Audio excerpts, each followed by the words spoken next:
Anna McCartney. I live at 11078 Freeport Lane in Northeast Pennsylvania. I'm a resident, obviously, of North East Township. And I'm very concerned, and you all have heard many of the concerns, but Lisa just alluded to shortly about the economic costs. What are the benefits for the community for having these wells brought into this area? Who can answer that question? What are the benefits for the entire community? You said there was going to be lots of income and that kind of thing. There were going to be lots of jobs. Who's going to get those jobs? People in Northeast? Yes. And what about the gas? Where does it go? Does it go to the people here in Northeast? It goes into National Fuels line. Does it make our prices lower? No. No, so there's no benefit there, right? Okay, so let's think about some more of the benefits. The person that has the well on their property. Right, they get the money. Yes. That's true. They benefit, but what about the entire community? Okay, so I did a lot of research on this because I didn't know enough about it, and I think most of the people in this country, until something like this happens, do not know enough about it. And so I want you to think about, how about an economic study? Communities in New York State, Ithaca, New York, places that are wine country, have done economic studies to see what is the negative economic impact of having these wells come into their community. And I can tell you, and I will leave these with you, the negative impacts far outweigh the amount of money that's going to come in from these wells and the potential for people's water to be forever destroyed. The people in Dimock, Pennsylvania, I don't know if Kelly can answer this, but before John Hanger, when he was still secretary, they were going to have water pumped in from the closest municipality, and that was promised to these people. Well, now that's not going to happen because it was too expensive, and the company refused to pay for that. So who's going to pay for that?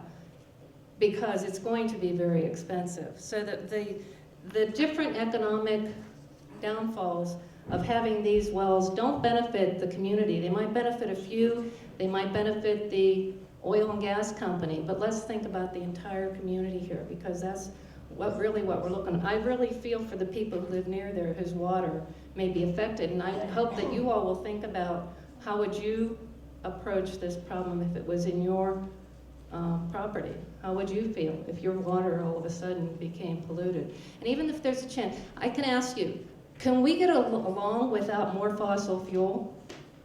Can we live? Can we survive? But can we survive without clean water? And that's the question we all have to ask ourselves, because all of us are responsible too. We should not all think that we don't have blame, because we use all that energy. And so we need to start asking ourselves, what do we really need to protect most? And I think it's the quality of our water, because without that, this community is nothing. And so please, if you haven't done it, let's see what kind of economic, here or there. What benefits and what doesn't? What are the risks and what are the real costs?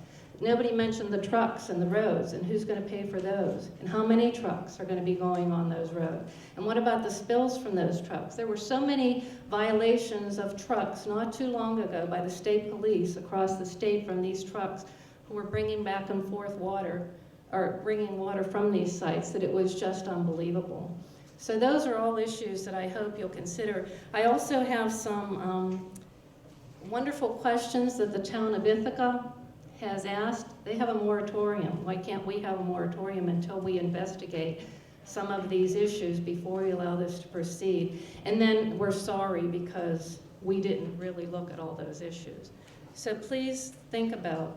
And I really appreciate what you all do, because I know you work hard, and I know you don't have the time to sit and do the research. I spent a long time doing this research, but most of us don't have that time, and most of us don't make that time. So we're really in the dark. We only can take, I can't say how many times we really haven't gotten answers for any of the questions that people have asked. And I really, really have to object to, more than anything, that when I went to the website of Lake Erie Energy, this one really, really probably set me off more than anything you can imagine. And it was again mentioned here today, and I have to read the quote just as it is from the website. So just bear with me for 1 second, and then I'm just about finished, okay?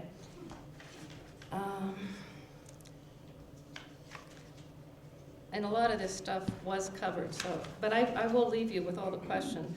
Okay, on the LEAP oil, gas, and gas.com website, they say, quote, interestingly, many of the chemicals put into the ground in the drilling process are food-grade items, meaning that these are very environmentally friendly, even being found in common household items such as some ice cream and shampoos, and we heard that again today.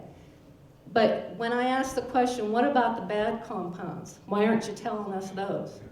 Because those are the ones that we're concerned about. We don't care about the stuff that's found in ice cream, but we should care about the stuff that's found in shampoos, because studies are showing that there's poisons in our shampoos too. So that's not a good example. I might take that off the website. But why do they hide the fact that these toxins are dangerous and tell us they're so safe?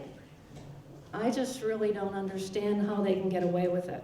So I will leave this with whoever, and I hope you guys will think about it.